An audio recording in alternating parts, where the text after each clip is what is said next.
Hi everyone, John Doyle from OptixEQ. Welcome. I'm going to look at race 3 tomorrow at Saratoga. It's the John's Call. I'm assuming this race stays on the grass. Never a great assumption these days, but let's hope so. I'm assuming there's going to be a little bit give to the ground, and that's the way I'm going to handicap this race. So I'm just going to look at the numbers 1 through 6 as potential contenders. 7, 8, and 9 are main track only, so I'm going to eliminate them. And I think there's a horse, potentially a price play in this race. And the reason why, I'll tell you. First of all, when I look at these marathon races, the plot and pace means less to me than the horse's ability to get the distance. 12, 13 lengths. That's a unique distance in North America. And really, either get or you don't. Doesn't matter what the pace dynamic. I mean, it does matter, don't get me wrong, but typically the races are just run around the track and, just who can stay that long. And so I really want to focus more on suitability to distance, maybe suitability even to the surface. Okay. And that's kind of what I'm looking at, which in my opinion looks like based on the weather might be at least give some give to the ground. At least overall, the way the weather has been, there's going to be more give to the turf course no matter what. Secondly, speed figures. I really discount speed figures in these long races too. I don't think there's accurate speed figures going this long. Somebody might have them. I don't have access to them. I really think class plays a bigger role anyway. So class over speed and suitability to the conditions and the distance over pace for me. And so on. That's the kind of horse I'm looking for. And I think I'm going to use optics here to try to figure out maybe a long shot in this race. So first things, I'm going to look at this race only. This gives you just the information, kind of the entry information, but it also gives you speed, plot, class information, ratings, kind of relative to the horses one another. We label them. And so what I said before was class was the most important. So I'm going to sort on class. And you can see the number 7 comes right above, but number 7 is a main track only. So I'm going to kind of ignore that one. So just going to cross that one out. And then we got Winning Spirit. Winning Spirit is a long shot. There's a shipper in from Germany, ran once in the United States and just bombed. This will be a second time in the States. It's 12-1.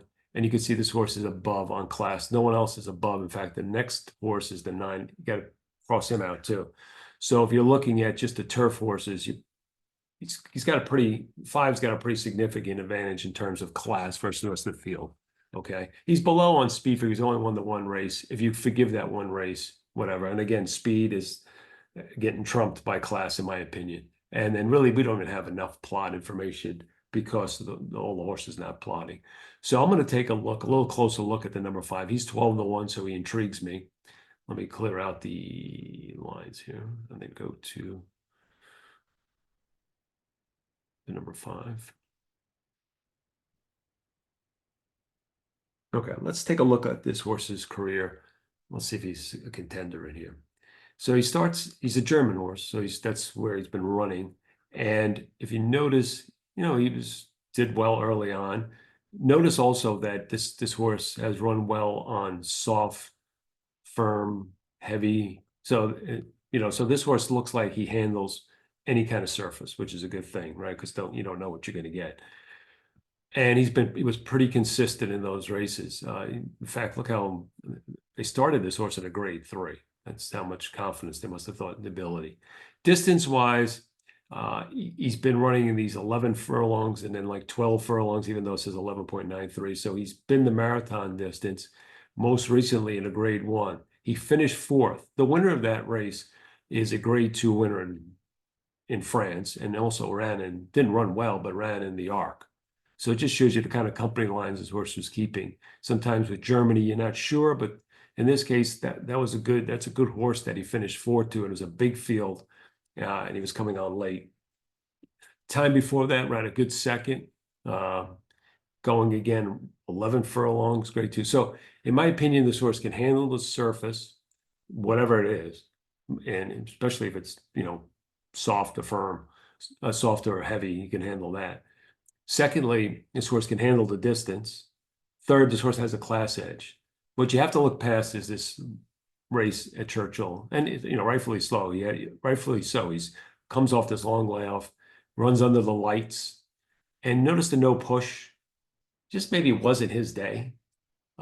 So I guess, you know, a lot of times, a lot of form that people look at is the most current form. And if you can make an excuse for that race, just didn't show up, comes off the long layoff, wasn't ready to fire. This horse is a huge contender in this race because, again, he has that class edge. If you look at the race, let me just clear. It's great having these labels because you can kind of give you a perspective of how the horse fits. Okay. Okay, we didn't have the label there, but you can see, again, above class. Clement goes to Davis, kind of a sneaky positive ROI trainer jockey combination on the turf. So that's a good thing. And in a race where I really don't see any outstanding horses, especially going the distance, especially at this level, I just think this horse just has an edge. At a 12-1, I can't see this horse being 12-1, but if he is, bet him. 12-1 or better. But I think this is a horse that's sneaky good in this race. And it's just worth a shot at 12-1 in all your kind of exotic keys and so forth. Okay, Winning Spirit. That's race 3, the John's Call marathon race. Let's hope it stays on the turf.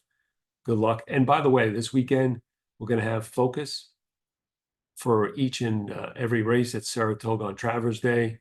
Looking forward to that. I got a couple of guest handicappings doing some of the expert analysis. So I'm excited about that. So good luck, and we'll see you at the races.